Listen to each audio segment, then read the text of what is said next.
Good afternoon, everybody. We are back again. It's myself and Sheikh Singwenya, Mangoba Ngwenya. Sheikh's played in DRC. You'll tell us, how was it? Because Amazulu are going there. They're going to the Lions Den.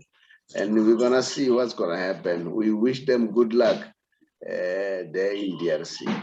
Sheikhs, greet the viewers. And then let's talk about Amazulu. I wanted to chip in there because you once played in that kind of environment. Good morning to the viewers, first of all, and good morning to you, Prasobri. Actually, I had a chat today with Prasandile because I'm very close to him. And he's in Lubumbashi, and that's one place where I went to, and it was one of the highlights of my career there because the hostility, the crowd, the atmosphere, the passion for the game with those supporters is on another level. It's really a daunting experience to be at the Stade TP Mazembe. It's very intimidating. So I was just wishing him well and telling him about my experience, and he was so happy to hear from him. And he assured me that the boys are ready there to do the business, and he knows they're going to get a positive result. So that was very positive. When I spoke to him, he sounded very positive about a positive result in the DRC.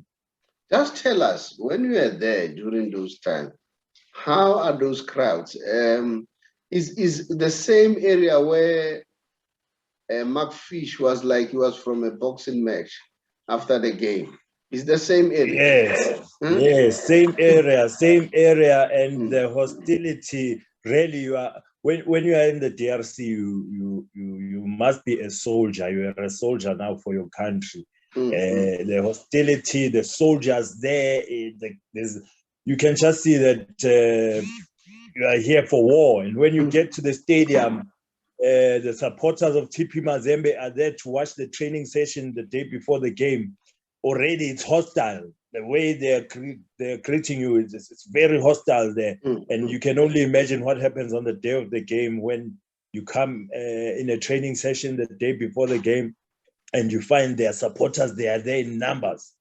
They just want to slaughter. So it's that type of atmosphere and that type of passion that you get when you go to Africa to a big team like TP Mazembe. And Amazulu must be strong there, and they must realize that this is a different league now. And but Benny knows all about it. They've got a coach who knows all about that, and I believe he will get the boys positive to get a positive result. Now, I remember they were saying you'd see them, brandishing some guns. Not to say they'll use them, but just to intimidate you guys. No, definitely you get that. You get that type of intimidation. There's guns everywhere. There's soldiers everywhere. Some of them are guarding us as well. But you can just see the hostility between the players, all of that commotion. You're going to a football game, you're supposed to focus on the football game. So at times that could, if you're not strong mentally, that could disturb you, because you need to focus on the game. But that's what African Champions League is about. It's about the strength of the mentality, because you don't always get the best of conditions. You always have to have that mental strength. It makes you much stronger. You'll see with Amazulu, I think they'll come back much stronger playing in the Champions League. You can see with Sundowns. Now tell me, I'm told that the sleeping condition, how were they? The food, how was it? Did you guys, when you went there, did you bring your own chef, your own food that we are used to, or you had to eat the food that you get that side? How was the sleeping condition? I remember some players were saying they were sleeping in beds that were hard as if they were stones. I don't know how true it is, but you were there. You can tell us. Yeah, there was a stage when we experienced that. We went to Cameroon, and So how it works in CAF, they organize a place for you. But now I can assure you that Sundowns doesn't do that. They organize their own facility for the players. The management will go before the game and assess the place that the players are going to be in. And they bring their own chef now. So things have changed because of the experience that started with some of us when we were playing CAF. We experienced those things. And sometimes, you know, you wouldn't be able to eat at all because it's just mind games. Like the person who's bringing your food is smelling in the armpits or is carrying the bread, you know, just funny things, and you wouldn't want to eat. And psychologically, that messes you up. You open the tap, the water is so you can't brush your teeth with that water because it's dirty. So along the way, they've learned now. We bring our own chef. Sundowns brings their own chef now when they're going to Africa. Their own water. They don't drink water where they don't test the water there. They bring their own things because those are the mind games you go through. Even the hotels, they book their own hotel because they will never give you a good, comfortable hotel. It's part of the mind games to give you a hotel that, you know. So Sundowns do things differently now. They have the management book a proper hotel, proper facility, so that they can have a practice session before the day before the game. They will have a field which they will book from whichever country they go to, you know, prior before they go there, they already know all those things, and then they have their own chef. So things have changed now. So it's costly to be in this tournament. Very costly. It's very costly. Okay. So you spoke to Zungu Sandile. You said, my brother, it's gonna be tough, but be strong. Remember, Benny's players are still very young, but like you said, Benny has been there before. With Bafana. So he knows the condition. And then Jackie, that was what Shakes told us about Amazulu and TP Mazembe. We wish Amazulu to win. Remember, here we support our team. We support all our teams, we want our teams to win. And then there's also another big game, Orlando Pirates versus Diablos Noise, all right? And then yesterday morning, we had a press conference from Orlando Pirates, and then I did share that press conference with our team on our WhatsApp group, and then I also shared it on our YouTube channel. So you could hear what Mandangas is saying. Because one of the questions that he was asked was this one, and I want your comment, guys, as far as this is concerned. Pirates has a very talented players. They don't differ much from Sundowns. And then he was asked question, what could be the problem? Then he said, you know, sometimes it's very difficult. And sometimes he doesn't like to make excuses. But yesterday he said, I had to make an excuse. He said, we have many players being injured. And this is not the injury because the training method, is because of the contact that they encountered during the field of play. So he said they lost so many injured players, and as a result, that affected them. Shakes, as a former player, if some of your key players are being injured, how does it affect you, the remaining guys? Yeah, obviously, you know, Pirates have suffered a lot because it's their key players that are injured. Players like Lodge are their key players. Now you find Vincent Pule also, he's injured. That's one player who's very effective on the field. So it's played a part in Pirates' bad run, if I may say, because they failed to score against Maritzburg as well. You know, to be honest, Prasobre, under the new management of Ngigazi and David, Pirates haven't performed to. In fact, the record, when you look at this time last season, Joseph Zimbabwe is better than what they are doing right now. So Pirates need to shape up. They come into this game, they haven't conceded, they have the upper hand coming into the game on the weekend. So this could be a lift for them. They need to beat this team and gain confidence, going into the league. So,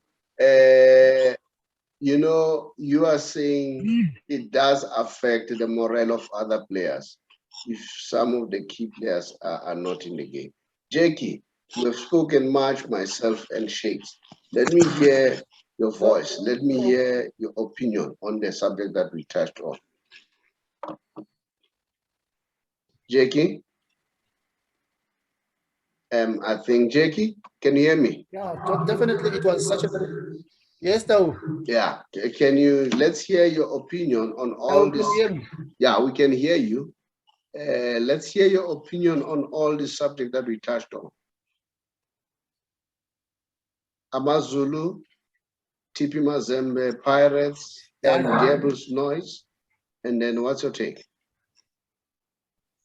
Yeah, I think Brashakes has given so much facts on the table, and we've got an idea in terms of the terrain and the environment where in Lubumbashi, where Orlando Pirates, Amazulu will be playing. All right. Yeah. Remember also the Champions League. Yeah. And I would like to also agree with Brashakes in terms of the spin-offs of playing in the Champions League. Psychologically and otherwise, Amazulu will be able to benefit. They will be able to benefit. All right. And then they've got a very who knows the environment there. So we are definitely looking forward, and then we are definitely supporting all our teams to win. I'm also very worried about the issue of the injuries that are within the Orlando Pirates camp. It's not a good sign. However, we've got a positive aspect as well. Marumo Gallants, they played yesterday. They played against AS Vita, and they drew that game. In the last minute of the game, they equalized, and then the game 1-1. So Marumo Gallants are next to the next. They've got their own spot in the next round of the CAF Confederations Cup. So, which is a very good kind of achievement for our country and our teams. We're really looking forward to that. I'm worried about Vincent Pule injury. Vincent Pule is so influential. However, I like what the chairperson has said to players like Abo Lodge, and then Abo, the striker from Malawi. I'll remember his name right now. He gave them. All right. I see that Jake has break. Shakes. Ultimatum and said they must either ship out. That is not product. Okay. Yeah, it keeps on breaking. Shakes. Marumo Gallants, having played this draw, now, what do you say about the motivation of a team like Marumo Gallants? Remember Marumo Gallants, they had problems. Now it seems as if they will go far as the Africa Cup of Nations is concerned.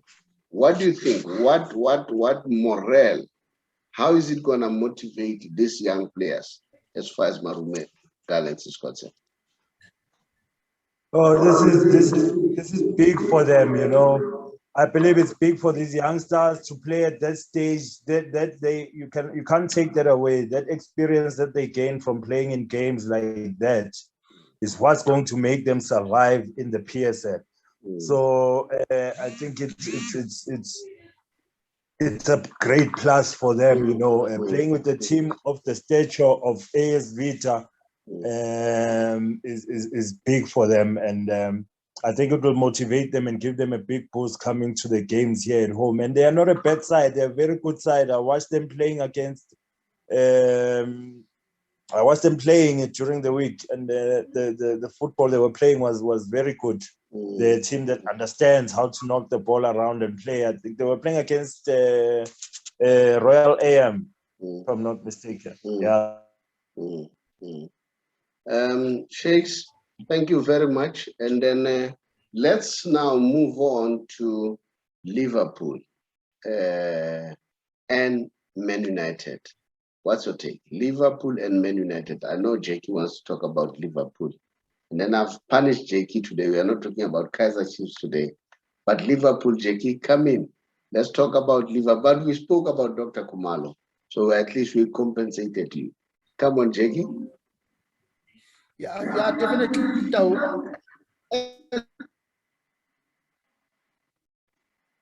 Again, there you are. There you are. I don't know what's happening. Your line is still giving us a problem. Now, I'm very happy with the progress that has been made by Liverpool. All right. All right. I see that you are breaking. Okay. We know that Liverpool is playing Man United. And then the news are, Jackie, I think you are breaking a lot. The news are Thiago Silva and Curtis Jones are the only players who are out for Liverpool. And then as far as Man United is concerned, Fernandes is a doubt starter. So we don't know how is it going to play out. And then I'm told that Klopp is comparing Salah with Ronaldo. I don't know, Sheikhs, do you want to say something?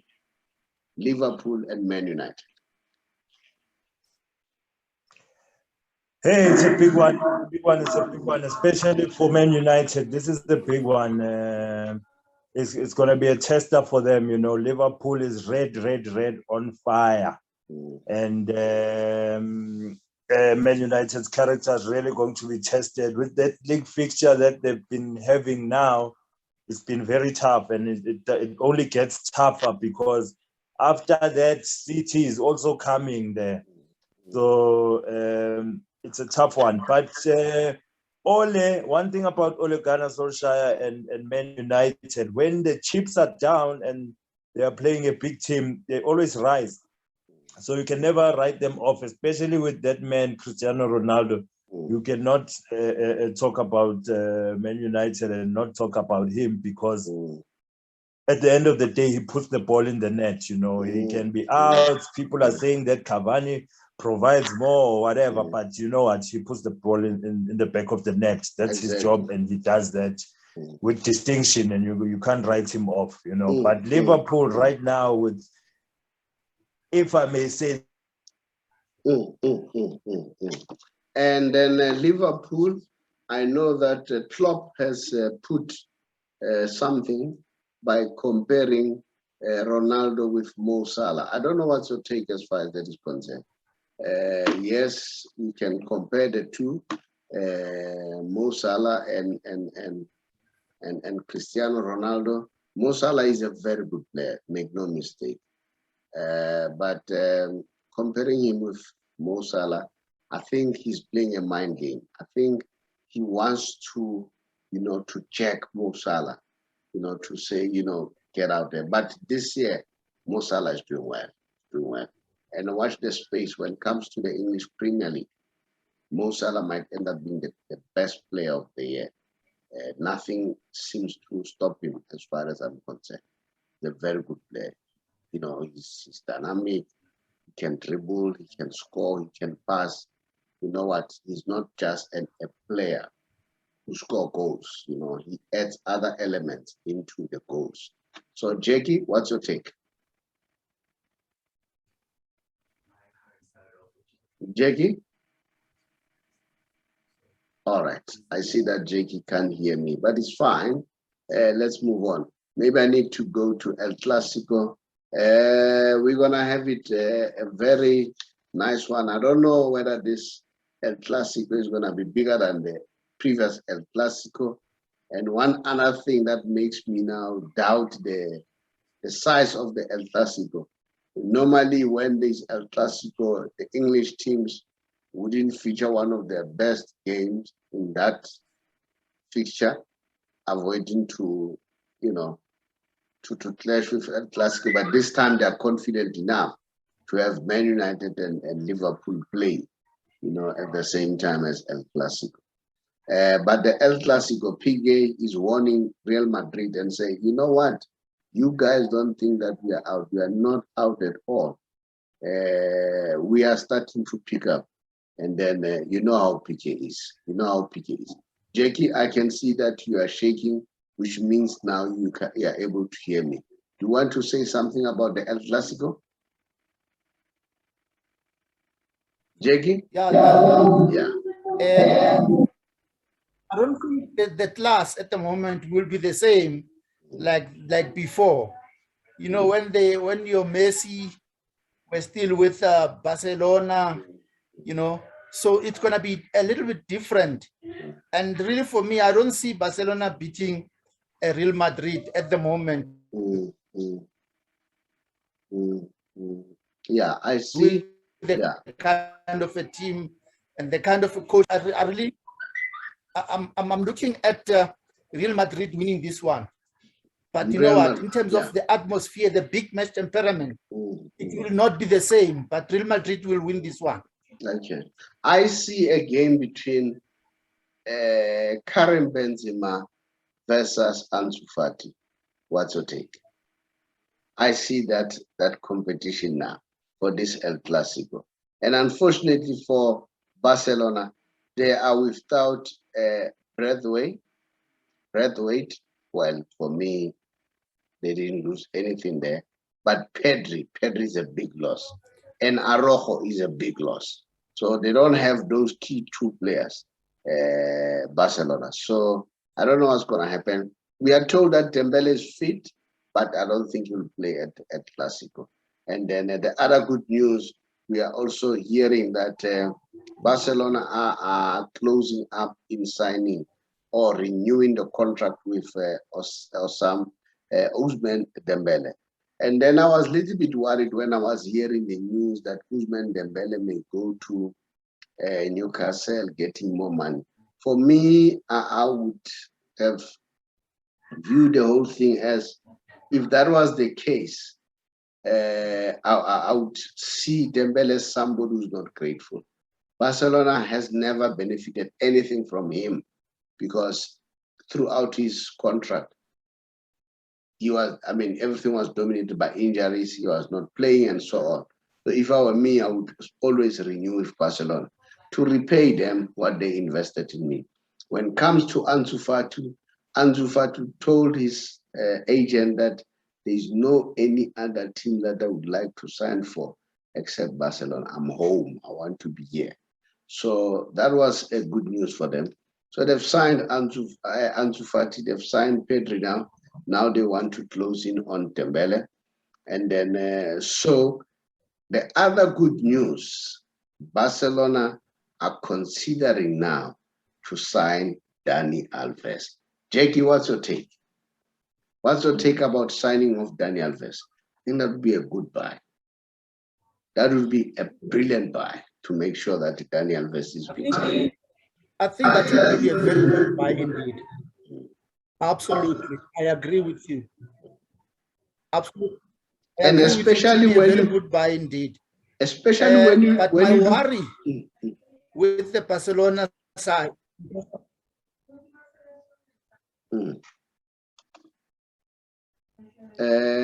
Yes, Jackie. I see that you went quiet for a while. I don't know what happened. What was worrying me about Barcelona, for me, it would be a good buy to get Dani Alves, because if you look their right back, it's not happening. Sergio Dest failed dismally, for as far as I'm concerned, is concerned. Mengueza, same thing, failed. Sergio Roberto failed. You need Dani Alves. Sheikhs, I know that you are a Barcelona fan. They say they are now considering signing Dani Alves. So what's your take about that? Do you think that will be a good buy? Moreover, is coming cheap. He says he doesn't want a lot of money and they're going to get him for free. Just want to play for the team because he loves the team. Hey, I don't know about that one, Prasobre. I think we need fresher legs, man, at Barcelona. I'm a Barcelona fan, and I love Daniel Alves. He did well for the team, but I don't know if he still has the legs that you know, we need the young blood, the youngsters now. We need to move away from that era. Abo Messi, Messi's already gone. We can't have Abo Alves coming back. I think we need to look at young blood, you know. There's a lot of talented boys in these leagues, especially in the German league. There's a lot of players, you know. We should start looking. Also in the Dutch league, I watch Ajax. Ajax is on another level. What they are doing in Holland is on another level. Those youngsters are really on fire. I watched Frankfurt yesterday also from Germany. Very strong youngsters, you know, playing in those leagues. Don't you think that conditions don't allow them? Because remember, when a player says, I'm going to Barcelona, the teams, they start taking the price high. Daniel Alves is free, all right? Doesn't want much salary. You look at Sergio Dest, he wasn't adding any value. Mongueza, also too. Sergio Roberto, they all failed. They can't help that right side. Then you have a player here coming for free, who's not going to cost you a lot of money. And remember, Daniel Alves, even in Brazil, he was still doing well. Even the last tournament of the Olympics, he was still there. You know, he can pounds per pounds. You know, for me, I would see Daniel Alves as a good addition just for a year until they get themselves right, especially on the finance part of it. Because Barcelona, they don't have money. They cannot buy anyone, all right? I hear you're talking about teams in Germany, Holland, and so on. But once they know you're going to Barcelona, the price goes up, all right? It's like going to Sundowns or Chiefs, the price goes up. You get a point? So for now, I would say take him with pleasure. And Daniel Alves will do better than all those guys that I've mentioned, as far as I'm concerned. So I don't know what's your take about that, Chicks. Yeah, I hear what you're saying, Prasobri, especially if maybe he's going to come in just for a season, you know, just to stabilize the ship there while they look for a replacement for a player that can play in that position. But I don't think for a long-term solution, we should be looking for players like Abo Alves. But yes, he can come back. He's the son of that team. He knows the culture in that team. And he will be able to also rub what he has to the other youngsters coming from the development because they know what is achieved in that team. So yes, I think he can add value coming in, and he's a player who's been there and done that, and you can't take away that experience. Moreover, Sheikhs, I'm saying, if you look at the fact that Barcelona, they don't have money. Yeah. In fact, truly speaking, they say Barcelona is bankrupt. They were supposed to close shops. That's what people are saying, all right? They say, in actual fact, they're a bankrupt team. They were supposed to close shop. Now, looking at that, for me, I would say, yeah, if you have a player like Daniel Alves, he's available for free. Why not? Why not? You know, that's me, Sheikhs. And then I may be wrong. You see? No, you're right. You know, I think, you know, Prasobri, tough times calls for tough measures. We are underestimating the bad times that Barcelona is going through. You know, to lose a player like Suarez, to lose Messi, and lose Griezmann, it shows you that there's a problem there in that team with the finances, and they can't afford those players. So they had to let them go. And obviously, you're going to suffer when you lose the best players in the world, like those players. You know, your top strikers. So, yeah. Especially when you lose a player of Lionel Messi's caliber. Definitely. How are you going? Remember, Lionel Messi is not only about, you know, it's not only about what he's bringing in the field of play. It's more than that. It's more than other things that he brings. All right. So that for me says a lot. But nevertheless, Sheikhs, that's our view. That's our show. Let's move to the Messi special. Sheikhs, I'm still saying, okay, and now I've done this one. I don't think this is the one that I wanted to do. I wanted us to do, let's see. I think, no. It's that one. Okay, let's see. Let me see. No. All right. Yeah, well, we'll see. I just hope things will be much better for Barcelona. But for me, if they want to do a stopgap, this is the opportunity. This is an opportunity for them to do a stopgap.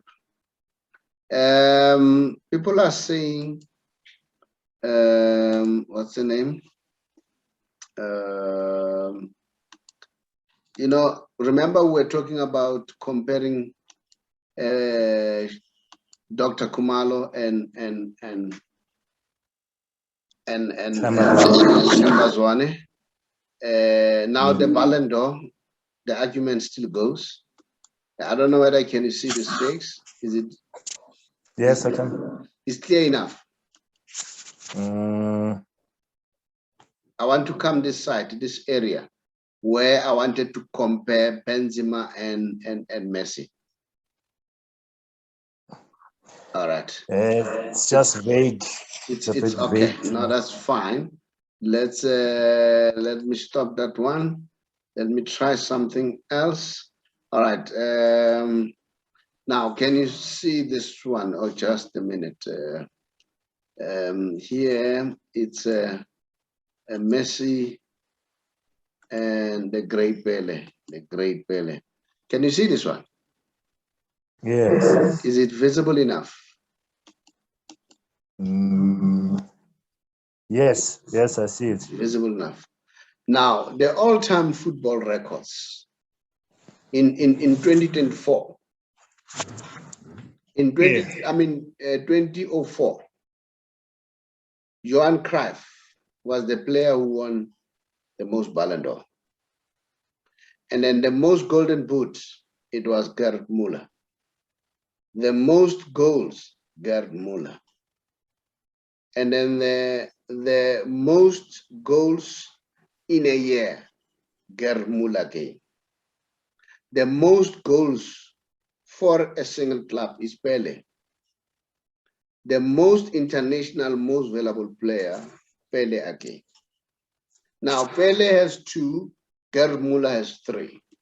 And then most assists, it was Hoffman, all right? And then most assists in, I don't see that properly. It was Thierry Henry.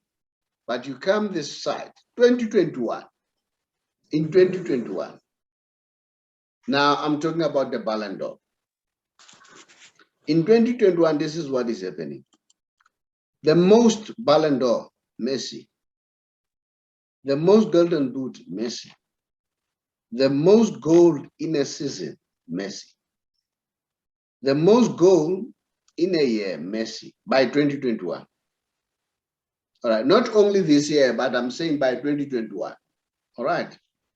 Yeah. Then the most goal for a single club, it's Messi. The most international valuable player, Messi. Now you have about six. 6. And then let's go again. The most assists in a year, Messi. And most assists in a season, Messi. By 2021. So you've got 1, 2, 3, 4, 5, 6, 7, 8, 9, 10. Now, what else should people be told that Messi deserves this Ballon d'Or? I don't know what should I say now. Ballon d'Or number 7 is loading, Sheikhs, is loading. You must tell Ungwenyo Mngani ukuthi ngibhekela. I want him to do this for me. Yeah. Yeah. That's his competition. Yeah, I want him to do this for me. I want to say in 2030. Then I say, you know what? Here is it. Yeah. Sheikhs, it was beautiful doing a show with you. And then I see that we are struggling with our internet connection, but we'll get it right. We'll get it right. Thank you very much. And thanks for coming to the show. Much appreciated. Sheikhs, bid the viewers farewell.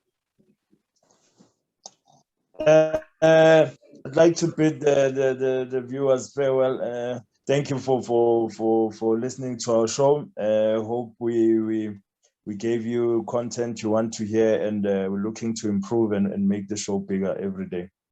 Thank you. I wish all our teams who are playing in Africa to make us proud. We want to be a dominant factor. Oh, we love Pitso. Hey, make no mistake, I love Pitso. I love Pitso for being what he is in terms of his personality. But when he plays a South African team, I want the South African team to win. That's all. No doubt about it. Okay, Sheikhs. Thank you very much. Thank you. Cheers.